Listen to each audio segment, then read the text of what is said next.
Hi. ఈ వీడియోలో మనం లిప్స్ గురించి చూద్దాం.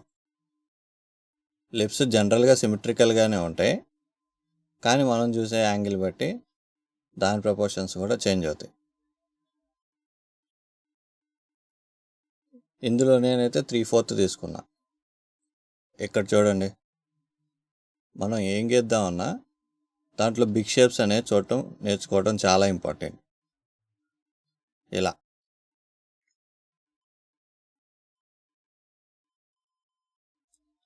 ఫ్రంట్ వ్యూలో తీసుకుంటే అవి జస్ట్ ప్లెయిన్గా ఉండవు.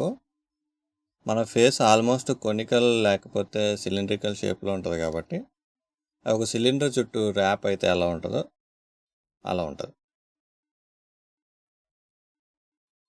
ఇటు చూడండి, మనం బ్లాక్ ఇన్లో కానీ తీసుకుంటే ప్రతి షేప్ అనేది ఎలా ఓవర్లాప్ అవుతుంది అనేది మనం చూస్తూ ఉన్నాం. ఇప్పుడు వాటిని ఎలా గీద్దామో చూద్దాం. ముందుగా అయితే రఫ్గా వాటి షేప్ తీసుకొని, అంటే లిప్స్ ప్రపోర్షన్స్ సరిపోతున్నాయో లేదో చూసుకొని లైట్ వాల్యూ నుండి డార్క్ వాల్యూకి వెళ్ళటం అలవాటు. అండ్ మెయిన్గా మర్చిపోకూడదు ఏంటంటే లిప్స్ అనేవి ఐసోలేటెడ్ కాదు. చుట్టుపక్కల ఉన్న ఫేస్ వాల్యూస్ బట్టి ఆ షేడింగ్ బట్టి దీని షేడింగ్ కూడా మారిపోతూ ఉంటుంది. చాలామంది ఆర్టిస్టులు అయితే మెయిన్ ఫేస్ దాని యొక్క షేడింగ్కి ప్రయారిటీ ఇచ్చి లిప్స్ అనేవి తర్వాత మెల్లిగా యాడ్ చేస్తూ ఉంటారు. సో నేను చెప్పేది ఏంటంటే వాటి మీద ఓవర్ అబ్సెషన్ అయితే వద్దు,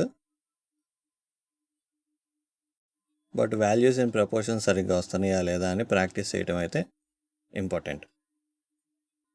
సో అలా చూసుకుంటే నేను ఇక్కడ ఏదో టైం ల్యాప్స్లో పెట్టి ఫాస్ట్గా చూపించానని రియల్ లైఫ్లో కూడా అంతే ఉంటుందని అనుకోవద్దు. మీకు ఇక్కడ కొన్ని సెకండ్స్లో చూపించిన వీడియో నేను ఒక 30-40 మినిట్స్ స్పెండ్ చేసి ఉంటా. సో నేను ఇక్కడ ఫాస్ట్గా చూపిస్తున్నానని మీరు డిసప్పాయింట్ అవ్వాల్సిన అవసరం లేదు.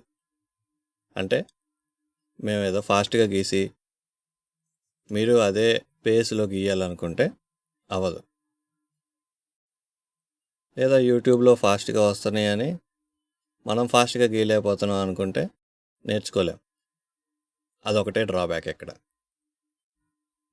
సో అలా లైట్ వాల్యూ నుండి డార్క్ వాల్యూకి వచ్చి మొత్తం అంతా బాగానే ఉంది అనుకుంటే లాస్ట్లో హైలైట్స్ అనేవి పెడతా.